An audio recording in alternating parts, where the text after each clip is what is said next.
Hello and welcome back to An Old Man Watches, where today I'm going to be talking about the 2005 lesbian romance comedy drama Imagine Me and You. And the film begins with bride-to-be Rachel preparing for her wedding to her fiance and best friend, Heck, short for Hector. It should be the perfect day, a union of two people who love each other deeply and who intend to spend the rest of their lives together.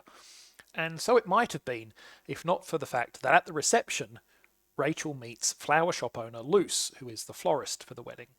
The two women feel an instant connection, which self-aware lesbian Luce immediately recognises, but which Rachel, who has never questioned her own heterosexuality, initially misdiagnoses as friendship, even going so far as to try and set up Luce, of whose sexual orientation she is unaware, with Heck's friend Cooper. Rachel's mistaken assumptions about Luce's sexuality are quickly corrected, and before too much longer, her assumptions about her own sexuality are also starting to fray. Which is a problem because she does love Heck. I mean, she married him for a reason. He's a sweet guy, her best friend. And okay, perhaps they've not been as emotionally or physically connected in marriage as she expected, but she cares for him and she doesn't want to hurt him. But Luce makes Rachel feel tumultuous, intense things, emotions on an entirely different scale to those of her comfortable, familiar relationship with Heck. And then, of course, there's what Luce herself wants from this. She's as intensely drawn to Rachel as Rachel is to her, but she has as much desire to be the other woman as she does to start dating men, which is to say, zero. So, can these star-crossed lovers find a way to be together without causing chaos and hurt in the process? So, probably due to the fact that this was a same sex romance made 20 years ago, Imagine Me and You had only a limited theatrical release, leading to a worldwide budget of only 3 million, or about 40% of the production budget. That financial outcome was likely not helped by mainstream critical response, which tended toward the thesis that, aside from its lesbian theme, the movie only offers more of the same generic rom com cliches. On the other hand, LGBTQ review sites were much more positive. As of July 2024, the last time they updated it, Autostraddle still put Imagine Me and You at number 15 on their top 100 best lesbian movies of all time. And in their case, specifically because the movie takes your standard hetero rom-com and queers it. They laud it for being the truest to the genre with lots of jokes, lots of heart, and all the right story beats.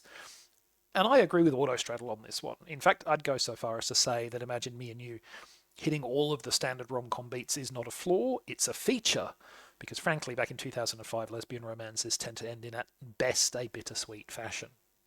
Having a film that unabashedly celebrates two women in love and gives them a happy ever after was something of a breath of fresh air back then. But to be honest, all that said, the first thing I like about this movie is that it isn't just the usual cliches. Now, I'm not saying that it doesn't have pretty much all of the usual rom com beats in it, because it absolutely does, but it doesn't only have them. In particular, the inclusion of Heck in the story brings something new to the table. Now, it's true that rom coms often have one of the leads already dating someone else when they meet their one true love, but they're pretty uniformly quick to present good reasons why the existing relationship is a bad one. Consider Julia's fiance Glenn in The Wedding Singer. He regularly cheats on her and he does not intend to stop once they get married. The movie makes it very safe and easy, even virtuous, to hope for the end of what is clearly a toxic relationship. Heck, on the other hand, is a sweet natured man who cares for Rachel and treats her well. Their married life isn't perhaps quite as emotionally and physically intimate as he has intended because he's allowed his work to take over so much of his time, but he never intentionally hurts her. That's a distinct difference from the norm for this kind of movie and a much more challenging scenario for the script to navigate. Another common cliche of rom-coms is that one of the primary barriers to the lead's happiness is acting on disinformation and failing to talk to each other.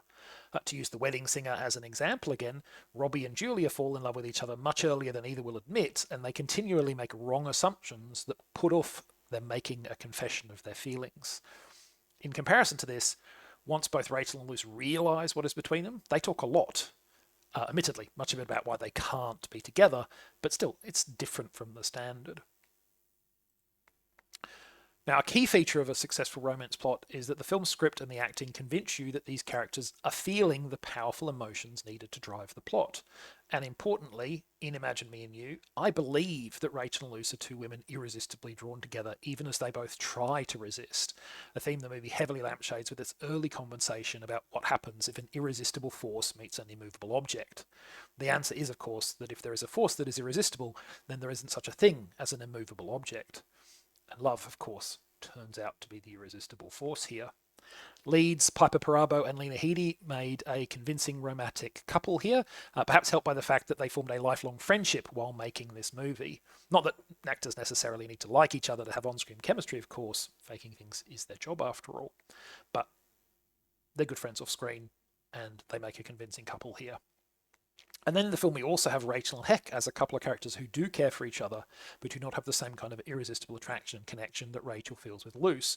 And again, I think the film does a good job of presenting this to us. The emotional core of this film is strong. So, do I have any issues with the film? Well, yeah, one. It's a 20-year-old movie after all, and that means there are some out-of-date attitudes within it. In particular, the character of Heck's best friend Cooper is quite problematic. He's clearly intended to be a source of comedic lines in the film, but pretty much all of the supposed laughs come from his quote, funny, unquote, misogyny. He continually treats women as objects to be acquired and discarded, and celebrates that fact about himself, though the end credits do suggest that this may finally have changed. Coop also pursues a sexual relationship with Luce for some considerable time, even after she has flat out told him she's gay. In 2005, this probably didn't seem as creepy and unwelcome as it does now. So yeah, there are definitely some dated attitudes in other parts of the film as well, but we don't seem to be expected to find those funny so much, so I'm more inclined to give them a pass.